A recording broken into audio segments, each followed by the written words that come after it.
अब आइए हम बात करते हैं पुडेंडल नर्व की। तो देखिए पुडेंडल नर्व सबसे नीचे होती है S2 to S4, तो इसकी भी S2, S3 और S4, तो ये इसकी रूट वैल्यू हो गई। और ये देखिए सेंसरी और मोटर दोनों होती है। तो सेंसरी सप्लाई ये पेरिनियम में देती है, तो पेरिनियम यहाँ पे देखिए दोनों पैर है और यहाँ पे पेरिनियम में सेंसरी सप्लाई ये पुडेंडल नर्व से ही होती है।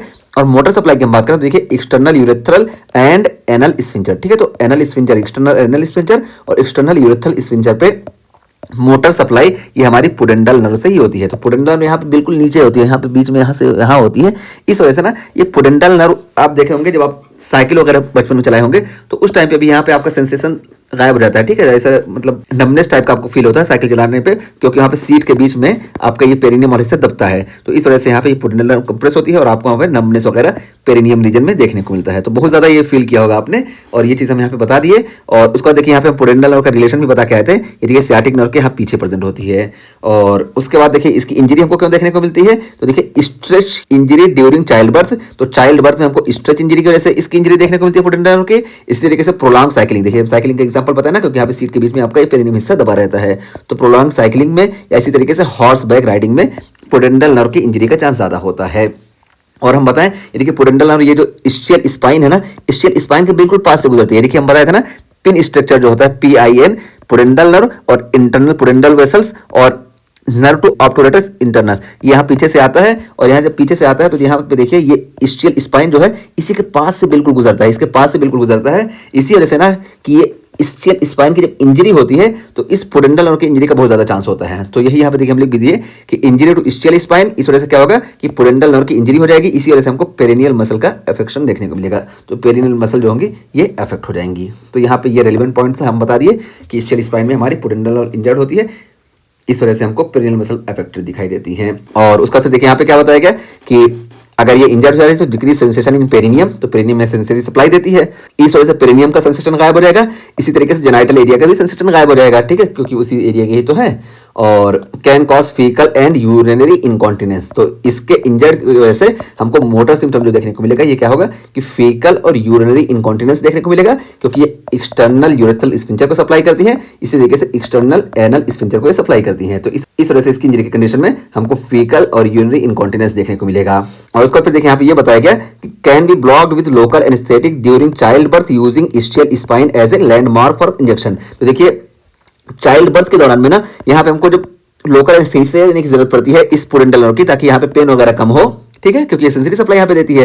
तो जब हम इस पुडेंडल नर्व पे एनेस्थीसिया लेना चाहते हैं ना, तो यहाँ पे देखिए हम इस्चियल स्पाइन को ही लैंडमार्क मानते हैं, क्योंकि यहाँ पे इसके पास से गुजरती है, इस वजह से इस्चियल स्पाइन को हम लैंडमार्क मानते हैं और इसी को लैंडमार्क मार के हम यहाँ पे इसका लोकल एनेस्थीसिया देते हैं। ये यहाँ पे बताया गया कि can be blocked with local anaesthetic during child birth using ischial spine as a landmark for injection. तो ये चीज हम बता दी है, ठीक है। तो इस तरीके से हमारा ये पुडेंडल नर्व का भी टॉपिक कंप्लीट हुआ, ठीक है। तो हम आज जो बात किए ये superior gluteal nerve, inferior gluteal nerve बात किए और पुडेंडल नर्व की बात की। सुपीरियर ग्लूटियल और इंफीरियर ग्लूटियल में बहुत इंपॉर्टेंट चीज बताए कि एकदम कंफ्यूज नहीं होना है, दोनों नाम मिलता जुलता है, लेकिन सुपीरियर ग्लूटियल ये ग्लूटियस मीडियस और मिनिमस को सप्लाई करती है, जबकि इंफीरियर ग्लूटियल जो होती है ये मैक्सिमस को सप्लाई करती है, ठीक है। तो ऊपर वाली जो होती है ये दोनों छोटी वाली मसल को सप्लाई करती है और नीचे वाली जो होती है ये बड़ी वाली मसल को सप्लाई करती है। इसे याद रखना है। जैसे देखिए हम कोई चीज बनाते हैं तो बेस पे हम बड़ी चीज रखते हैं, ठीक है। तो इंफीरियर वाली बड़ी वाली को सप्लाई करती है, इसके ऊपर दो छोटी छोटी है, ये जो है ऊपर वाली से होती है, ठीक है, ऊपर वाली इससे सप्लाई हुई। तो ये चीज हो गई, इस तरह हम याद रखेंगे। और यही ऊपर वाली जो दोनों होती है यही ट्रेंडलेनबर्ग साइन या ट्रेंडलेनबर्ग गेट के लिए रिस्पॉन्सिबल होती है, और इस वजह से सुपीरियर ग्लूटियस की इंजरी में हमको ट्रेंडलेनबर्ग साइन देखने को मिलेगा, ठीक है। इंफीरियर ग्लूटियल से कोई इसका वास्ता ही नहीं है। ये ट्रेंडलेनबर्ग साइन नहीं बहुत इंपॉर्टेंट है, इस वजह से तो हम फोकस कर रहे हैं, कई तरीके से हम आपको बता दिए। और उसके बाद हम पुडेंडल नर्व के बारे में बता दिए कि पुडेंडल नर्व यहाँ पे इस्चियल स्पाइन के बिल्कुल पास से होती है, इस वजह से हम लोकल एनेस्थीसिया में इसका इस्तेमाल करते हैं लैंडमार्क के तौर पे। और इस पुडेंडल नर्व में हमको सेंसरी सप्लाई पेरिनियम में देखने को मिलती है और मोटर सप्लाई ये एक्सटर्नल यूरेथ्रल और एक्सटर्नल एनल स्फिंक्टर में। तो ये हमारा अब पूरा जो है ये लोअर एक्सट्रीमिटीज की जो नर्व का टॉपिक था यहाँ से हम शुरू किए थे, ये पूरा हमारा कंप्लीट हो गया, ठीक है। हम सब में अलग अलग बात कर लिए। एक बार देखिए हम सबसे शॉर्ट में एकदम रैपिड रिवीजन समझो करा दे रहे हैं। देखिए इलियो हाइपोगैस्ट्रिक नर्व जो है ये सुप्रा प्यूबिक रीजन में सप्लाई करती है, इसी तरीके से ये ट्रांसवर्स एब्डोमिनिस और इंटरनल ऑब्लिक मसल को सप्लाई करती है। और इसके कॉज ऑफ इंजरी की हम बात करें तो हर्निया के रिपेयर के टाइम पे एब्डोमिनल सर्जरी में ये कॉमनली इंजर्ड होती है। और अगर ये इंजर्ड हो गई तो हमको इसी रीजन में जहां पे ये है यहाँ पे हमको बर्निंग या टिंगलिंग पेन देखने को मिलेगा, और ये जो पेन है ये रेडिएट होगा इनग्वाइनल या सुप्राप्यूबिक रीजन में। और जेनाइटो फीमोरल नर्व की हम बात की कि इसकी दो ब्रांच होती है, एक जेनाइटल ब्रांच होती है और एक फीमोरल ब्रांच होती है, ठीक है। और ये फीमोरल ब्रांच और जेनाइटल ब्रांच ये दोनों मिलकर यहाँ पे क्रीमेस्ट्रिक रिफ्लेक्स का फॉर्मेशन करती है। और एक क्रीमेस्ट्रिक रिफ्लेक्स यहाँ पे एफरेंट जो होता है ये फीमोरल ब्रांच से होता है और इफरेंट जो होता है ये जेनाइटल ब्रांच से होता है, ठीक है। क्योंकि ये जेनाइटल ब्रांच जो होती है ये क्रीमेस्टर मसल को मोटर सप्लाई प्रोवाइड करती है और ये मोस्ट कॉमनली हमको लेप्रोस्कोपिक सर्जरी के दौरान इंजर्ड देखने को मिलती है, ठीक है। तो यहाँ पे हमारा क्रीमेस्ट्रिक रिफ्लेक्स का जो टॉपिक है ये इंपॉर्टेंट है।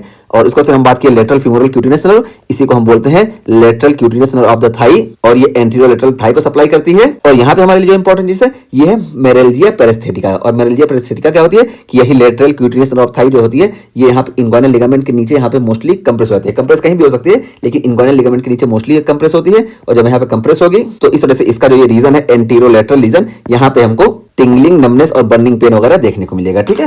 ये चीज हो गई। और फिर हम बात की ऑब्टुरेटर नर्व की, तो ऑब्टुरेटर नर्व हम बताएं कि यहाँ पे ये L2 to L4 से इसकी रूट वैल्यू होती है, जबकि फीमोरल की भी यही सेम रूट वैल्यू होती है, बस ये वेंट्रल ब्रांच से होती है। और ऑब्टुरेटर नर्व हम बताएं देखिए यहाँ पे ये एंटीरियर डिवीजन और पोस्टीरियर डिवीजन होती है। और ऑब्टुरेटर नर्व जो होती है यहाँ पे देखिए ये जो होती है ऑब्टुरेटर फोरामेन इसके बीच से होकर गुजरती है, ठीक है। एक डिवीजन इसके अंदर से एक इधर से आता है। तो ऑब्टुरेटर फोरामेन यहाँ पे हम दिखाएं, ये देखिए ऑब्टुरेटर फोरामेन हम इसको बोलते हैं। यहाँ से ऑब्टुरेटर नर्व गुजरती है और ये ऑब्टुरेटर नर्व जो होती है ये medial compartment of the thigh की मसल्स होती है, ठीक है। तो सेंसरी सप्लाई भी मीडियल थाई को देती है और ये जो मोटर सप्लाई भी है तो यहाँ पे मीडियल में जो मसल्स है उसको मोटर सप्लाई देती है। इसी वजह से ऑब्टुरेटर जो होती है ये मेनली एडक्शन कराती है, ठीक है, थाई को अंदर लाती है, हिप जॉइंट को।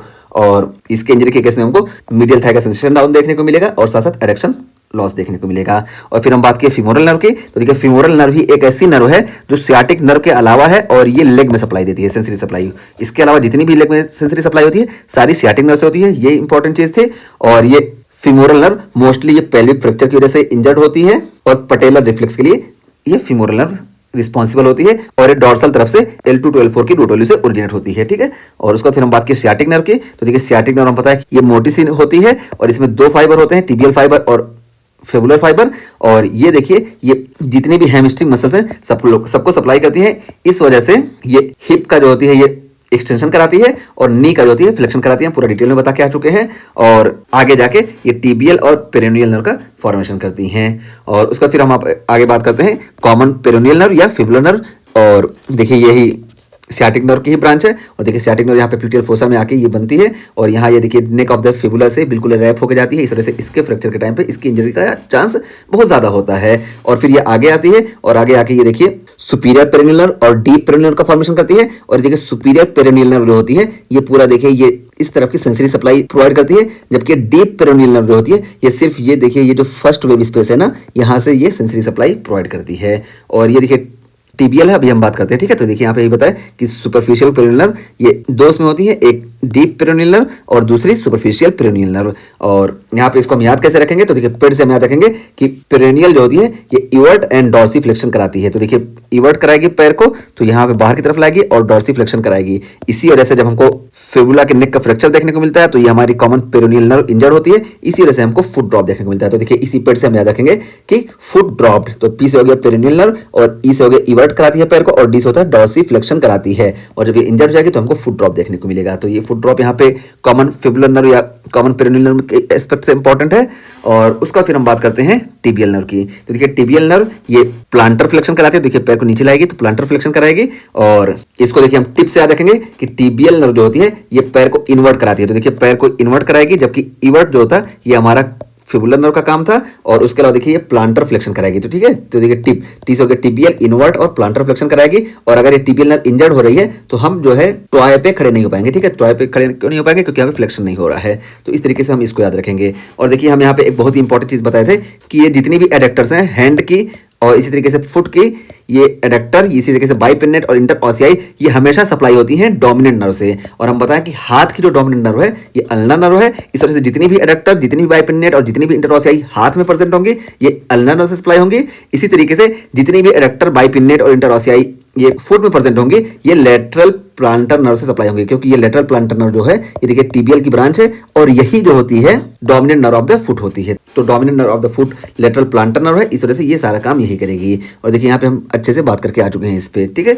तो ये चीज हो गई। और उसके अलावा हम बात किए सुपीरियर ग्लूटियल की, तो सुपीरियर ग्लूटियल हम बताएं कि बहुत इंपॉर्टेंट रोल प्ले करती है ट्रेंडलेनबर्ग साइन या ट्रेंडलेनबर्ग गेट में। और ये सप्लाई करती है सिर्फ मोटर को, और यहाँ पे सेंसरी सप्लाई नहीं होती है। तो मोटर में देखिए ये ग्लूटेस मीडियस और ग्लूटेस मिनिमस को सप्लाई करती है, और इसी तरीके से टेंसर फेशियलाटा को सप्लाई करती है। ये बहुत ही स्ट्रॉन्ग जो है एबडक्टर है, और ये तीनों जो है इंटरनल रोटेशन भी कराती है। लेकिन एबडक्टर इतनी ज़्यादा स्ट्रॉन्ग है कि अगर ये काम नहीं कर रही है तो इस वजह से हमको हिप का जो है यहाँ पे देखिए अलाइनमेंट डिस्टर्ब देखने को मिलेगा। इसी वजह से हमको ट्रेंडेलियन बर्गेट देखने को मिलेगा, जो कि हमें बहुत ही अच्छे से बता दिए। और उसके बाद फिर हम नीचे बात किए कि इंफीरियर ग्लूटियल नर्व। तो इंफीरियर ग्लूटियल नर्व सिर्फ ग्लूटियस मैक्सिमस को सप्लाई करती है, और ये ग्लूटियस मैक्सिमस जो होती है एक्सटेंसर होती है, और ये एक्सटर्नल रोटेशन कराती है। और पोस्टीरियर हिप डिसलोकेशन में इंजर्ड होती है, और जब ये इंजर्ड हो जाएगी तो हमको सीढ़ी चढ़ने वगैरह में परेशानी देखने को मिलेगी, सीट से हम उठ नहीं पाएंगे। इसी तरीके से हिप एक्सटेंशन नहीं होगा, तभी ये सारी परेशानी देखने को मिलेंगी। और लास्ट में हम बताएं कि पुडेंडल नर्व होती है, और पुडेंडल नर्व ये सेंसरी सप्लाई देती है पेरिनियम में, और मोटर सप्लाई देती है एक्सटर्नल यूरेथ्रल स्फिंक्टर और एक्सटर्नल एनल स्फिंक्टर पे। और ये मोस्ट कॉमनली इंजर्ड होती है, हम बताया कि साइकिलिंग की वजह से और हॉर्स राइडिंग में, या इसी तरीके से बर्थ के टाइम पे अगर स्ट्रेच इंजरी हो रही है तभी ये पुडेंडल नर्व इंजर्ड होती है, क्योंकि यहाँ पे ये पेरिनियम में होती है। ठीक है, एक बार आप खींचोगे तो यहाँ पेरिनियम ये नर्व इंजर्ड होने का चांस ज्यादा होता है। और जब ये इंजर्ड होगी तो देखिए सेंसरी सप्लाई पेरिनियम से बिल्कुल लॉस हो जाएगी। इसी तरीके से हम बताया कि ये जब मोटर सप्लाई यहाँ पे दे रही है तो इसी वजह से हमको यूरिनरी और फीकल इनकॉन्टिनेंस देखने को मिलेगा पुडेंडल नर्व की इंजरी के केस में। और हम बताया कि चाइल्ड बर्थ के दौरान हमको अगर लोकल एनेस्थीसिया देना होता है इस पुडेंडल नर्व में, तो यहाँ पे हम ये इस्चियल स्पाइन जो है इसको लैंडमार्क की तरह इस्तेमाल करते हैं, क्योंकि इसके पास से ही गुजरती है, और इसको लैंडमार्क मार के हम यहाँ पे लोकल एनेस्थीसिया देते हैं। और हम बताया कि इसी के पास से गुजरती है, इस वजह से अगर इस्चियल स्पाइन का हमको फ्रैक्चर या इंजरी देखने को मिली है तो इस कंडीशन में हमारी पुडेंडल नर्व भी इंजर हो जाएगी। इसी वजह से हमारी पेरिनियल नर्व सारी अफेक्टेड हो जाएंगी। तो इस तरीके से हमारा ये पूरा टॉपिक जो है लोअर एक्सट्रीमिटीज का कंप्लीट हो गया। हमने लास्ट में फिर से इसको रिकॉल करा दिया।